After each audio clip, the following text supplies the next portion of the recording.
It's Thursday, May 4th. May the 4th be with you. Today's Day Weather Podcast brought to you by Cowboy State Daily and also being brought to you by WYDOT. Well, Pacific moisture is increasing, but before we start talking about that, we can see in the photo there sent by Penny, Highway 70 west of Encampment, getting that pass, Battle Mountain Pass. Well, working on getting things opening up. Lots of shots like this by WYDOT working hard to get those mountain passes open and cleared in time for the early summer season. And we'll have another photo here in a minute showing you other activity going on up in the high country to get those mountain passes cleared. But with moisture increasing, shower and thunderstorm activity is going to be likely today and into early tonight in many areas as a slug of Pacific moisture from that west coast storm comes in. Now, as we go into tomorrow through the weekend, modest cooling trend, not a huge drop in temperature, but enough to kind of take the edge off this recent spell of warmer weather.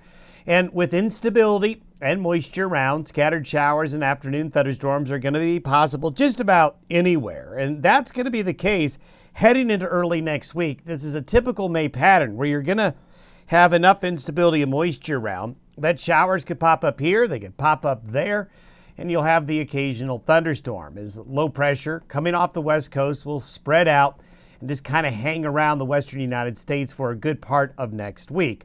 Also, we have a update on the developing areas of Pacific changes out in the sea surface temperature areas we watch near the equator, and we'll show you that.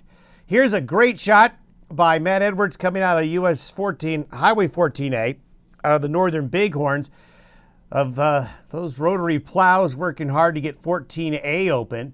And they got a lot of progress done yesterday. You can see there by late yesterday afternoon, getting further along. Thanks, Matt, for sending that along. Now, with the satellite imagery today, this looks remarkably similar to a couple of days ago when we showed you there was an axis of moisture coming out of this low that's still here in Central California. You can also see a good amount of cloudiness and moisture coming up out of Mexico into West Texas and East New Mexico. And the combination of this arch of instability and cloudiness here, increasing low-level moisture, upslope winds from the southeast, you're going to get into a moisture-rich environment where shower and thunderstorm chances are going to have a better chance of getting developed. Here's a shot that I show you all the time in the summer season, the water vapor shot, where it shows you where the best moisture is available in the atmosphere. And anywhere you see this lighter gray and then these areas of blue and green and the whiter clouds basically showing you, representing where the heavier moisture is. So there's a good amount of moisture along this axis right here that's drifting slowly into the central and northern Rockies and into the plains. So with a little daytime heating, you're going to get shower and thunderstorm activity going. So that moisture axis is right here along the eastern edge of that trough. The clockwise flow around the high, helping to draw that moisture up from the south that you saw on that satellite image there. By the weekend, this is by noon Saturday, the low kind of gets stretched out, comes across the northern and central Rockies, and this is what's going to cool us off and bring the instability. Here's the lightning prediction by 5 o'clock this afternoon, by 6 p.m. this afternoon rather, and this basically shows the lightning potential between noon and 6 p.m. today. So you can see along and east of the divide out of the plains, shower and thunderstorm activity will be developing in many areas. And some of that out on the plains, there's some risk, marginal risk, but slight risk for severe weather in a few areas as that moisture comes out to the east. Now tomorrow, for Friday, it's not as widespread, but there's going to be a concentration of instability and moisture there in western and southwest Nebraska, northeast Colorado, and far eastern areas of Wyoming. And I think there could be some activity late Friday and Friday evening in that area you're showing right there, where some heavier showers and thunderstorms will develop. If that all comes together, many areas will pick up some decent rain over the next couple of days out of this, especially Nebraska that really needs the rain, especially the Panhandle, but also really the whole state of Nebraska and the areas of eastern Wyoming as well. The Dakotas is going to get into the action. Montana is going to get into the action as well. Not much, unfortunately, long and south of I-70, at least here initially with this first surge.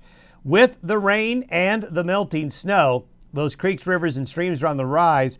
The Little Snake River, which has a huge snowpack, well, early this morning, 9.73 feet there at Savory, near Savory on the Little Snake River, near the Colorado border area there. And you can see the stair-stepping of the snowmelt really increasing during the day and that snowmelt coming out of the mountains and showing the big rises overnight and during the early morning hours. It does look like that 9.73 is a record height and already into minor flood stage there. The upper North Platte near Saratoga continues to rise. Its action level is at 7.5 feet.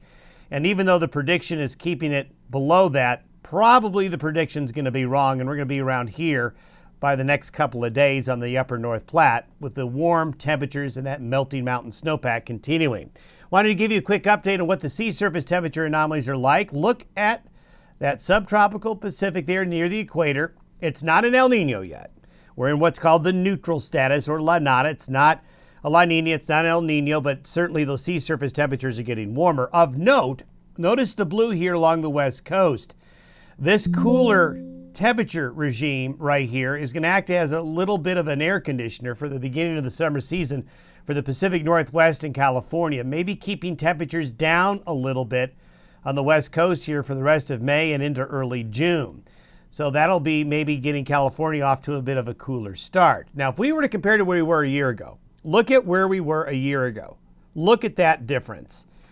Oceans are very dynamic, like the weather. They're changing all the time, and that is a huge contrast from the strong La Nina of a year ago to where we are now. So there's a lot going on in terms of changes, so it's going to be a whole different atmosphere this rest of the spring and summer season. Now, going into the prediction, this is where we are right now, neutral.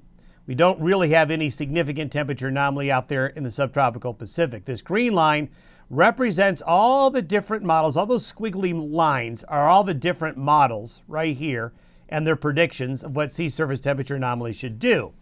Some years they're decent, some years those models perform poorly, but all of them agree of being above this zero line.